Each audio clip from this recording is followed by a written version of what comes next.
By the end of this video, you will understand something most people spend their entire lives chasing. You will realize you do not need to pursue life. You need to stop blocking it with anxiety. By the time we finish, you will see your life differently. This is not motivation. This is the actual code. Stoicism never promised that everything would come to you. It taught how to not get in the way when you do the right thing. That is what we are exploring today. 7 principles that will reconfigure your mind. We live in a world that screams, work harder, move faster, want more intensely. But what if the secret was the opposite? What if stopping the fight was the greatest strategy? Marcus Aurelius understood this. When you stop fighting the current, you flow with it. And that is where everything changes, not magic. Pure neurobiology. In this video, 7 principles will unlock your potential. These are not pretty words. They are practical tools rooted in Stoicism from 2,000 years ago and confirmed by modern neuroscience. Each one breaks a belief that keeps you trapped. And when you integrate all 7, you finally move. Before we start, drop a like. Because what you are about to see is different. It is grounded. It is practical. Let's go. Principle 1. Inner authority. You don't control life, you control your response to it. Epictetus was enslaved, literally. And yet, he became one of the freest men in history. Because he understood one thing. It is not the things that hurt you. It is your opinion about the things. You are not suffering because of your circumstances. You are suffering because of the story you create about your circumstances. I spent years comparing myself to everyone. Faster, richer, more followers. That constant comparison was my greatest sabotage. It generated anxiety that paralyzed me. The more I compared, the less I progressed. My path became foggy. Then I started comparing myself to myself. How was I 1 year ago? How am I today? What skill did I develop? I switched from horizontal comparison to vertical comparison. And within that one shift, everything made sense. I knew exactly what I needed to do. Here is what happens neurologically. When you compare yourself to others, your amygdala activates. Your brain perceives you as losing. Cortisol floods your system. Your prefrontal cortex, the part that thinks strategically, goes offline. You cannot think. You react from fear. But when you compare yourself to yourself, your prefrontal cortex stays online. You see progress. Your brain releases dopamine. Dopamine creates momentum. It is a virtuous cycle. Real example, a woman in marketing spent hours scrolling through other agencies' growth. Her business stagnated. When she started tracking her own numbers month to month, everything shifted. Within 6 months, she grew more than in 2 years, because she finally started competing with herself. Exercise right now. Choose one area. Your work, your body, your business. Imagine yourself 1 year ago. Now compare to who you are today. Not to anyone else, only to you. Write down 3 advances. When you do this, your brain shifts. It exits threat mode and enters progress mode. Drop a comment. I will manifest my highest version. Principle 2. Detached desire. When you hold lightly, everything becomes easy. Seneca was the richest man in Rome, and he discovered something that contradicts everything you have been taught. It is not the man who has little, but the man who desires more, who is poor. Constant grasping creates desperation, and desperation repels exactly what you want. Think about water. Water does not fight rocks. It flows around them, and eventually reshapes the entire landscape. It is the power of relaxed intention, of holding your desires lightly while trusting in the natural order of things. When you are desperate for something, when you are holding so tightly that your knuckles turn white, you create an energy that repels. People feel desperation, and no one is attracted to desperation. But when you relax into your desires, when you say, I would love for this to happen, and I am taking inspired actions toward it, but I am genuinely well if it does not happen exactly as I imagine, something magical shifts. You stop broadcasting scarcity energy. You start broadcasting abundance energy, and abundance is magnetic. Real example, a man wanted to be in a relationship so desperately that it leaked from every interaction. He was searching frantically. Every date was his last chance. When he accepted being alone, genuinely relaxed, something changed. He started living, actually living, working on himself, being present. And it was exactly then that he met someone, not because she was the one, but because he had finally become attractive, because of peace. Exercise right now. Write down something you want badly. Now say this out loud. I want this, and I am taking daily actions toward it, but I am genuinely well if it does not happen exactly as I imagine. When you say this, your nervous system shifts. You exit fight mode. You enter flow mode. Principle 3. Present control. Your mind is everywhere except where your power is. Seneca wrote, "True happiness is enjoying the present without anxious dependence on the future." Your mind is probably living everywhere except where your actual power exists. Right here. Right now. Most people spend their days mentally living in a future that has not happened yet, or reliving a past they cannot change. And while their consciousness is scattered across time, they are missing the only moment where power actually exists. Now, when your awareness is completely present, you perceive opportunities that your scattered mind would miss. You hear the casual comment that leads to the opportunity. You feel the intuitive impulse that puts you in the right place at the right time. People feel your presence, and people are attracted to presence. Real presence. Neurologically, when you are constantly thinking about the future, your amygdala activates, state of alarm. But when you are truly present, your prefrontal cortex is active. You are clear. You are in your power. Real example. A man lived anxious about his financial future, always thinking about tomorrow. While his mind was in the future, he was missing opportunities happening today. Clients were having conversations, but his mind was elsewhere. He was not listening. He was not connecting. When he trained presence, things changed. He started truly listening. He started connecting. Within 3 months, his business grew more than in the previous year. Exercise right now. Take a deep breath. Feel your feet on the ground. Look around. Notice 3 things you see, hear, or feel right now. When you do this, you exit thinking mode and enter reality mode. And reality is always better than the fiction your mind creates. Principle 4. Resistance as mastery. The obstacle is the way. Marcus Aurelius faced plagues, wars, betrayals, and yet he wrote, "The impediment to action advances action.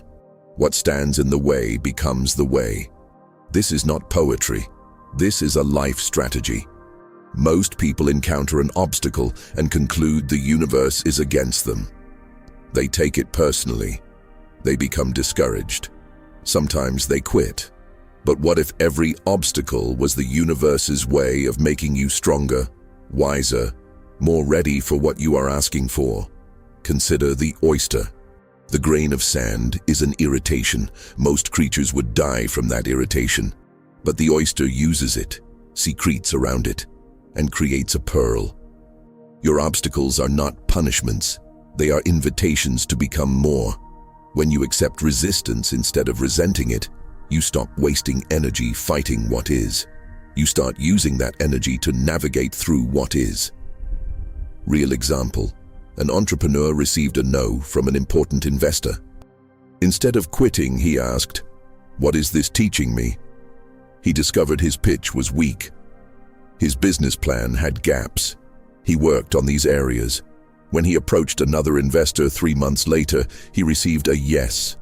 The initial obstacle had prepared him for the real opportunity. Exercise right now. Think of an obstacle you are facing. Ask, how is this obstacle serving me? What is the lesson? How is this making me stronger? When you change the question, you change the answer. And the answer creates the action. Principle 5. Emotional sovereignty. Your emotions do not control you. Seneca taught, your emotional reactions are not inevitable. They are choices. When you understand this, you reclaim your throne. Think about two people experiencing the same rejection, the same disappointment. One dissolves for months. The other feels fully, extracts the lesson, and uses it as fuel to create. The difference is not in their circumstances. It is in emotional sovereignty. Emotional sovereignty does not mean suppressing your feelings. It means you feel your emotions completely without allowing them to drive your life. You experience anger without becoming destructive. You honor sadness without drowning in it.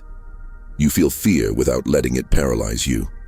This creates power, because your emotions are your creative energy. When you control your emotional state, you control what you are creating. Real example. A man received constant criticism at work. His first response was despair. When he learned emotional sovereignty, everything changed.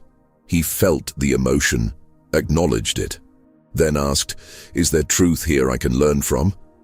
Or is this someone projecting their insecurity? He could separate signal from noise. He used criticism to improve. His career transformed because emotions no longer drove his decisions. Exercise right now. When you feel a strong emotion, pause. Ask, what is this emotion telling me? How can I use this energy constructively? When you do this, your emotions become tools, not masters. Principle 6. Adversity as mastery. You want growth or you want comfort? Choose. The sixth principle separates those who grow from those who stay stuck. Viktor Frankl survived concentration camps and taught, the choice is always yours. Even in the most difficult circumstances, you choose how you interpret what is happening. Most people pursue comfort. They avoid difficulty. They escape discomfort. And because of this, they stay stuck. Because growth always requires discomfort. Learning a new skill is uncomfortable. Breaking bad habits is uncomfortable. Confronting hard truths is uncomfortable. But it is from discomfort that transformation is born. The ancient Stoics understood. When you voluntarily choose discomfort, you train resilience. You expand your capacity. You become stronger. It is like physical training. You want strong muscles? You load them with weight. You create tension. You do the hard thing. Same with life. If you want a strong life, you voluntarily choose discomfort. Real example. A professional was in a comfortable box, stable salary, predictable work. But he felt himself dying slowly inside. When he decided to leave and start his own business, he entered complete discomfort, insecurity, uncertainty, fear, but also exponential growth. 2 years later, he was completely transformed because discomfort had forged him. Exercise right now. Identify an area where you are comfortable but not growing. Create voluntary discomfort. Train harder. Learn something new daily. Do something that scares you. Start small. But start. Because growth happens at the edge of discomfort. Principle 7. Enough is the key. 1% daily is more powerful than 50% never. The seventh principle unlocks all the others. Seneca wrote, "It is not the man who has little, but the man who desires more, who is poor." This principle is not about thinking small. It is about understanding that the absence of desperation keeps you present. James Clear discovered something revolutionary. It is not about big dramatic changes. It is about tiny improvements. 1% daily. Sounds impossible. But here is the mathematics. 1% improvement daily compounded over 1 year, becomes 37 times better. Not 50% once and then stuck. 1% consistently, and consistency is everything. When you are focused on 1% improvement, you can achieve it. Because it is realistic. Because it is possible. Because it is achievable consistently. You do it. And when you do it, your confidence grows. You feel accomplished every single day. Not because you reach the end, but because you are progressing. And when you are progressing, life shifts. Your relationships improve. Your work improves. Your body improves. Your mind improves. Because the foundation shifted. The way you see yourself shifted. And when you see yourself differently, the world sees you differently. Real example. A man wanted to learn to code. His approach was aggressive, learn everything fast, be an expert in 3 months. 2 months later, he quit. When he shifted to 1% daily, 30 minutes every day, everything changed. It was consistent. He was progressing. He felt accomplished. 1 year later, he was a competent programmer, not because of intensity, but because of consistency. Exercise right now. Choose one area where you want to grow. Identify 1% improvement you can make today. Maybe study 15 minutes. Do 1 extra set. Save $10. Small, but real. Do it tomorrow, and the day after, and the day after that. In 30 days, you will be surprised. In 1 year, you will be a completely different person. Because you grew consistently while feeling sufficient. Because you were not running from desperation. You were walking from purpose, and purpose sustains. The interconnection, how the principles feed each other. These 7 principles do not function in isolation, they feed each other. When you stop comparing yourself to others, your inner authority grows. With inner authority, you relax your desperate grasping. When you relax your grasping, you become present. When you are present, you see resistance as opportunity. When you see resistance as opportunity, you train emotional sovereignty. When you train emotional sovereignty, you voluntarily choose discomfort. When you choose discomfort, you grow 1% daily while feeling sufficient. And when you grow 1% daily in peace, you finally understand. The system works because all principles work together. It is not one principle that transforms you. It is the integration of all of them that creates the shift. The final truth. Respect does not come from force. Respect comes from presence. When you control your mind, people perceive it. Because the person most difficult to manipulate is the one who does not need anyone's approval. The 7 principles you learned are not new. They were taught 2,000 years ago. But they work now as well as they did then, because human nature has not changed. What changed is the amount of noise, the amount of stimulation, the amount of pressure. That is why you need these principles more than ever. Your transformation does not begin when everything is right. It begins when you decide you are tired of waiting. It begins when you decide you will build your happiness instead of waiting for it.